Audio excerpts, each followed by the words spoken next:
A new organization dedicated to making communities better, called Listen Up, held a roundtable at the Dagenstein Library in Sunbury on Saturday I to know that my discuss sister youth takes my nephew activities in the area.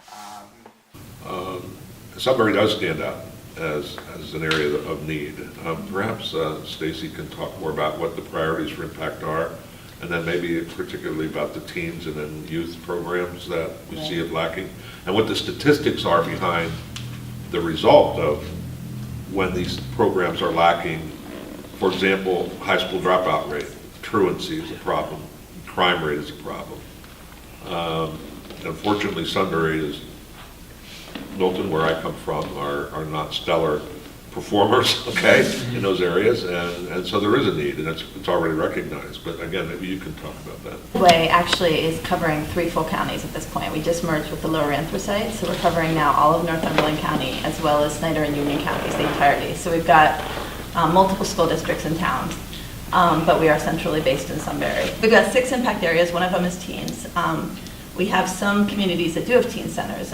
If you're in Middleburg, you have the MAC. That's run out of their big, large community center. And then we have the rec now in Salinas Grove. We have the Jungle in Milton.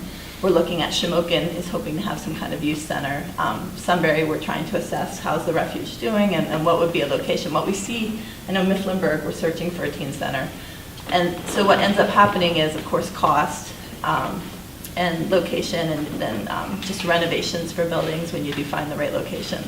That will get their degrees and then they leave. I think that we are uniquely situated both in the country but also in Pennsylvania to be an economic powerhouse in our region. So our surrounding 10 counties have a population of about 1 million people. We're also within the vicinity of New York, Philadelphia, Pittsburgh. I mean, all easily accessible for us to be a hub. Trying to, and I noticed unfortunately there's no teens here, so Yeah. I don't know how. I'm not by no means being critical of your communication, but apparently they didn't get the word that maybe this was for them and about them. Okay, so and I think that speaks for itself to say that what I do is, my voice doesn't count, or I don't, who cares, whatever, So you need to emphasize that what they have to say and what they think does count. And so you try to build around what it is what those needs are.